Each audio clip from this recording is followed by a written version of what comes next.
मुमरा और थाने में जारी सियासी घमासान के दरमियान एनसीपी के थाने सदर आनंद प्रांजपे ने नरेश मिस्के और श्रीकांत शिंदे को दिया खामोशी भरा करारा जवाब। देखें प्रांजपे की ज़बानी ये खबर।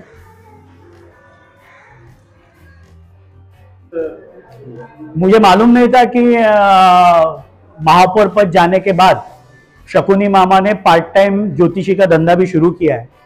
वो पहले इन 3 प्रश्नों का खुद का भविष्य देख ले कि कल से सर्वोच्च न्यायालय में 16 विधायकों की डिस्क्वालिफिकेशन की पिटीशन की हियरिंग शुरू हुई।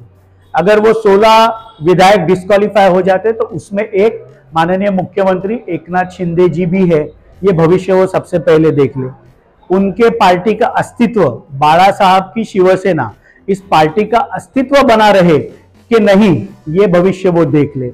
और तीसरा भविष्य ये देख ले कि अगर 16 विधायक डिस्क्वालीफाई हो जाते, उनकी पार्टी की मान्यता इलेक्शन कमीशन से रद्द हो जाती है, तो कहीं कमलाबाई में तो उनको राजनीतिक सफर आगे करना ना पड़े। ये 3 भविष्यवाणी वो खुद के लिए देख ले।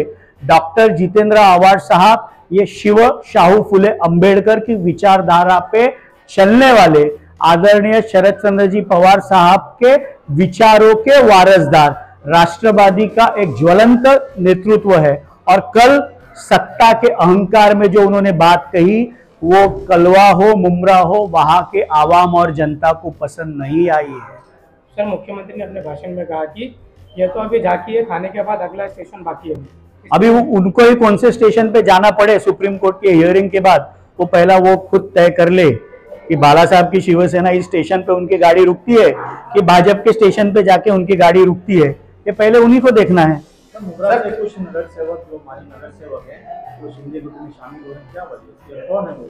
नहीं, वो शिंदे गठ में नहीं, मैंने कल सुना मुमरा विकास आघाड़ी कई संकल्पना लेके आ रहे। जब वो ऐसी संकल्पना घोषित करेंगे तब देखेंगे। लेकिन राष्ट्रवादी में आज पूरे विश्वास से कह रहा हूं कि 2024 में जब विधानसभा का चुनाव होगा तो 2019 से ज्यादा मार्जिन से डॉक्टर जितेंद्र आव्हाड उस चुनाव में विजयी होंगे। सर, खासकर श्रीकांत शिंदे, इसके पहले मुमरा कलवा के रेल यात्रा की बहुत समस्या थी, वहां कभी विजिट नहीं किया। आजकल मुमरा में गली कूचे नाले सड़क बनवा रहे हैं, क्या मामले? अब उनको कल्याण में कोई बुलाता नहीं। जब से उन्होंने शिवसेना उद्धव बाला साहेब ठाकरे छोड़ी है, तब से सामान्य शिवसैनिक कोई उनको बुलाता नहीं, तो बहुत उनके पास वक्त रहता है। इसलिए अच्छा है, मुमरा के गलियां घूम रहे, ढूंढ रहे, अच्छी बात है। सर, मनपा का दूसरा कल ही